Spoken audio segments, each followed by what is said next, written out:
자, 그러면은 뉴욕 증시 마감 상황 뉴욕일보 김태수 기자 연결해서 알아보도록 하죠. 안녕하세요.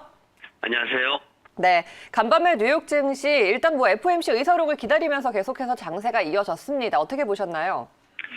시장에서는 이제 그 3대 지수가 좀 그런 FOMC 회의록을 좀 기다리긴 했죠. 근데 별다른 이슈가 없었습니다. 그냥 예전에 그런 얘기들을 반복하는 수준이었고, 등락을 반복하면서 좀 횡보를 보였는데, 근데, 엉뚱하게도 러셀 2000 지수가 오늘 마이너스 1.7%나 급락을 했습니다. 개인 투자자들이 고점에 대한 우려가 좀 빠르게 확산하고 있다라는 분석이었고요.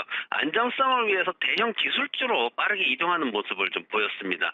오늘 FOMC 회의록이 공개가 됐는데, 연준의 어떤 경제 회복 목표에 좀 멀리 있다, 현재 상황이. 이런 표현을 썼습니다. 이제 FOMC 회원들이 노동이라든가 인플레이션이나 이런 것들에 대해서 전반적으로 연준이 목표했던 부분에 대해서 아직 못 미치고 있다. 아직 경제가 갈 길이 멀다. 이제 이렇게 표현을 했는데, 지금 보면은 어쨌든 간에 통화 정책의 입장에서는 금리가 인상된다라든가 이런 부분에서는 경제가 좀 부진하기 때문에, 회복이 부진하기 때문에 빠른 시일 내에 뭔가 조정될 가능성은 굉장히 낮다. 이제 이렇게 해석이 됐습니다. 회의록에 따르면은 이제 근로자들이 백신 접종을 좀 빨리 하고, 그리고 학교들이 정상화돼야지만 노동자들이 직장에 복귀할 환경이 만들어질 수 있다라고 강조를 했고요. 그리고 인플레이션에 대해서도 대부분 지금 현재 좀 광범위한 범위에서 어느 정도 균형이 잡혀서 진행이 되고 있다. 이제 최근에 어떤 채권 수익률 급증이나 이런 부분에 대해서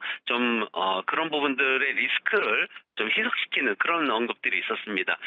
시장의 지수들은 발표 후에 기대감이 좀 떨어지다 보니까 조금 후퇴하는 그런 모습을 보였습니다.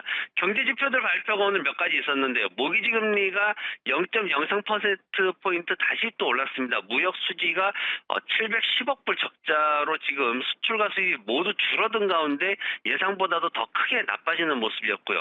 원유 재고량이 350만 배럴 감소했는데 휘발유 재고량은 400만 배럴이나 증가하는 모습을 보였습니다. 소비자 신용은 기업 가계의 어떤 부채 같은 경우에 275억 달러나 증가하면서 2018년 이후에 최고 수준의 상승을 보였습니다. 오늘 비트코인이 급락을 했습니다. 한국의 김치 프리미엄에 대한 이슈도 좀 있었고요. 미국의 죄송합니다. 미국의 그 공매도 투자사 힌덴버그, 지난번에 니콜라에 대해서 이건 사기다라고 얘기했었죠. 그 회사가 오늘, 중국 비트코인 채굴기 제조사인 이방에 대해서, 지금 타겟을 잡았습니다. 그러다 보니까, 이방의 주가가 최근 5거래일 동안 마이너스 30%나 급락을 했는데요. 지금 보면은 비트코인이 오늘 크게 이제 하락을 하는 그런 이슈 중에 이런 부분도 있지만 또 하나는 뭐가 있냐면은 중국의 채굴 산업에 대해서 강력한 규제가 따라야 된다라는 이 네이처 커뮤니케이션의 학술지에 보고된 보고 자료가 있었습니다. 이러다 보니까 전반적으로 비트코인이 오늘 굉장히 좀 약세를 보이는 모습이었습니다. 일단 금융시장에서는 의사로 결과에는 약간 이제 실망을 하면서 후퇴는 했습니다만 그래도 여전히 경제활동 재개에 대한 기대감이 주가에 반영이 되고 있습니다. 현재는 나스닥 지수보다는 S&P 500 지수에 무게가 실리는 분위기입니다. 항공산업 등 경제활동 재개 산업 역시도 상승을 좀 이어가고 있고요. 특징적인 종목 어떤 게 있을까요? 오늘은 이제 스냅이나 트위터가 좀 상승을 잘 보였습니다. 전반적으로 이제 페이스북이 좋다 보니까 인터랙티브 미디어 산업이 1.6%나 강세를 보였고요. 테슬라가 급락하면서 자동차 산업이 마이너스 2.7%나 급락하는 모습을 보였습니다. 전기전자, 광산, 화학, 대체에너지 산업들이 마이너스 2% 내외의 하락을 보였습니다. 페이스북의 강세가 오늘 굉장히 크게 이슈가 됐습니다. 페이스북이 장중에 311달러를 돌파를 하면서 사상 최고치를 기록을 했는데 밸류에이션에 대한 이슈가 굉장히 크게 지금 화제가 되고 있는데 이런 어떤 주가의 상승이 최근 뭔가 뉴스라든가 이런 것들이 움직이는 게 아니라 기업 실적에 따라서 그런 기대감이 작용해서 움직이고 있다는 게 화제가 됐습니다. 작년에 이제 광고주들이 광고를 많이 중단해가지고 좀 실적이 안 좋았는데 그래도 4분기 매출이 33%나 급증하는 모습을 보였고요. 그리고 2021년도 들어가지고도 지금 보면은 광고 업종이 일부는 좀 안 좋긴 하지만 그래도 1분기와 2분기에 순차적으로 안정되게 유지되거나 상승할 수 있다. 이제 시장 그 회사에서는 그렇게 발표를 했기 때문에 시장에서는 페이스북이 좀 저평가된 거 아니냐 이런 이제 이슈들이 좀 많이 생겨나고 있었고요. 오늘 페이스북이 2%나 상승을 했습니다. 테슬라 같은 경우에는 오늘 좀 많이 미끄러졌습니다. 테슬라 주식이 지금 그 4가지 정도의 악재에 지금 직면해 있는데 뭐냐면 일단 이제 기업의 어떤 큰 어떤 손실은 아니지만 그래도 일론 머스크 동생이 지금 주가가 오늘 급락을 했는데 어제 같은 경우에 이제 주식을 매도해서 큰 차익을 남겼다는 것이 이제 화제가 됐죠. 그래서 이 부분에 대해서 조금 투자자들이 좋지 않은 시각을 갖게 됐고요. 그리고 어제 이제 목표가 $150가 제시됐다라는 이슈를 제가 전해드렸는데 그 부분에 대해서 계속해서 시장에서는 좀 말이 많은 그런 상황입니다. 그리고 자율주행 기술에 대해서 지금 굉장히 그 테슬라를 비판하는 목소리가 좀 커지고 있습니다. 왜냐하면 초반 주가 상승기에 자율주행에 대한 기대감을 가지고 상승을 했기 때문인데 오늘도 이제 스타트업 회사인 이노비즈 테크놀로지가 지금 월가에서 좀 핫 이슈로 지금 떠오르고 있는 가운데 지금 테슬라의 자율주행 기술에 대한 어떤 외면 이런 것들이 더 크게 화제가 되고 있는 모습입니다. 그리고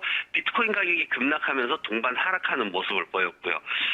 에너지 업종 관련해서도 이슈가 있었습니다. 지금 합병에 대한 이슈가 계속해서 나오고 있고 실적 개선에 대한 기대감도 좀 커지고 있는데 셰일 시추업체인 파이오니어가 지금 그 상장 기업인 더블포인트하고 지금 합병을 하겠다라고 합의를 했죠. 그러면서 시장에서는 여기에 대한 기대감이 좀 커지고 있고요. 그리고 엑슨모빌 같은 경우에도 폴리머 사업부를 이제 매각을 하면서 부채를 한 $8억 정도 줄일 수 있다. 이제 이렇게 얘기를 하면서 실적이 좀 개선될 거다라는 기대감을 보이고 있습니다. 그래서 전반적으로 이제 에너지 장비와 정유 산업의 중소형주들 중심으로 강세를 보였고 산업 지수는 강보합 수준에서 마감을 했습니다.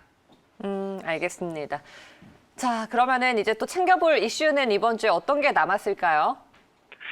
지금 이제 오늘 많이 이슈가 됐던 부분이 시장에 아직까지는 이제 타격을 주진 않는 상황인데 글로벌 기업들에 대한 최저세 논의가 좀 가속화되는 모습입니다. 지금 옐런 재무장관이 지난주에 이제 이 얘기를 했거든요. 그러면서 글로벌 기업들의 최소 부담금을 기존에 이제 12.5%를 논의를 하다가 지금 21%로 지금 발표를 했거든요. 그래서 이 부분에 대해서 지금 그 유럽의 국가들하고 되게 그 선진국들이 지금 거의 합의에 도달할 수 있다. 뭐 여름쯤이면은 합의에 이를 것이다. 그게 시행이 될 것이다. 이제 이런 얘기들이 나왔습니다. 그래서 이 부분에 대해서 아직까지 이제 오늘 조금 시장에서는 그 부분이 크게 영향을 미치지는 않았는데 계속해서 좀 리스크로 지금 자리를 잡고 있는 모습이고 오늘 시장에서 그 부분이 크게 리스크가 되지 않았던 거는 이제 아마존에서 제프 베조스가 나서가지고 인프라 투자를 지지한다 이제 이렇게 발표를 했습니다. 오늘 이제